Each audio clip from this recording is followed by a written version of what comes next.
Salut et bienvenue à votre 16e tutoriel Android. Aujourd'hui, je vais vous parler un peu du cycle de vie d'une activité, l'activity. Alors, je pense que vous avez un peu acquis quelques compétences pour que je vous parle de ça. Alors, par exemple, on va commencer par notre application. Là, comme la dernière fois, si on lance notre application, après 5 secondes, on a dit, on aura ça. Par contre, si on fait retour, bon, on revient, comme vous le voyez ici, à notre activité démarrage. Mais nous, on veut pas faire ça quand même.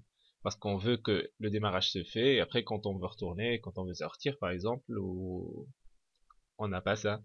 Et on veut aussi en même temps que ça reste pas en mémoire. Parce que là, notre activité, elle reste derrière. Et là, normalement, ça consomme de la mémoire. Bon, pour cette application, il n'y a pas trop de mémoire consommée, mais bon. On veut que que notre activité, elle meurt.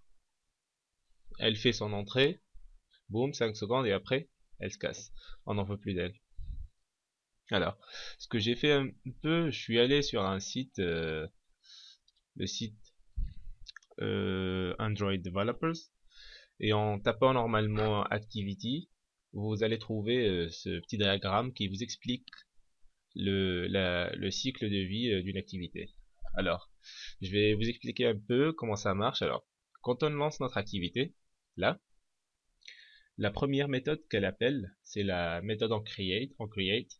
Là où la dernière fois, on a créé notre layout, notre thread ou notre set content view. Et après ça, ça appelle la méthode onStart pour lancer. Et après la méthode onResume. Et là, l'activité, elle est en train de fonctionner. Et là, l'utilisateur, il touche les boutons, il fait ce qu'il veut. Et après ça, par exemple, imaginez que vous recevez un message texte. Là, vous voulez, par exemple, soit quitter l'application et voir votre message texte et après revenir, soit regarder le message texte et laisser en mémoire là où vous êtes arrivé dans votre application et y revenir après. Alors, alors il faut passer par la méthode onPause. Si on est juste à ce stade, là on voit notre message et on revient avec la méthode onResume après et rebelote. Sinon, après la méthode onPause, si on veut que ça s'arrête, on appelle la méthode onStop. Mais on peut passer par la méthode onPause, on peut mettre dans notre méthode onPause le, le fait que l'activité elle s'arrête. Et après onStop, on a onDestroy et là notre activité elle est morte.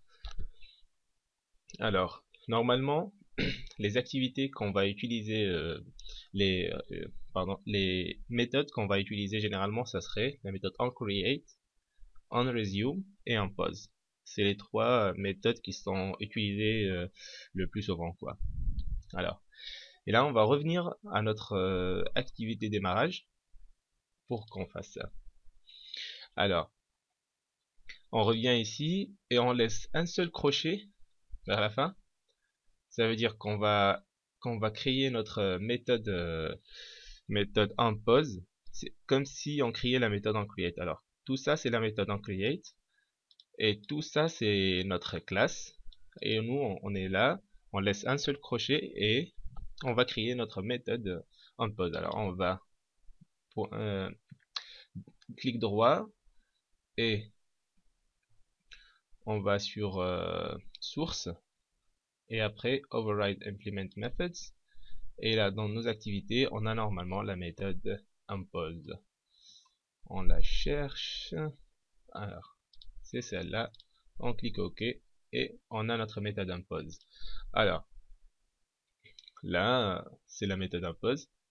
C'est celle-là. Et dans notre méthode onPause, on va appeler une méthode très simple qui s'appelle finish. Deux points, point virgule. Et là, ce que ça fait, c'est que après avoir fait tout ça dans la méthode onCreate, et après avoir lancé notre activité case départ, ça passe à notre méthode impose, et là, boum, elle est morte. Elle a fait appel à la méthode finish, et notre méthode et notre activité démarrage, pardon, est morte. Elle ne fonctionne plus. Bon, j'espère que vous avez compris tout ça. Merci pour votre attention et à la prochaine. Au revoir.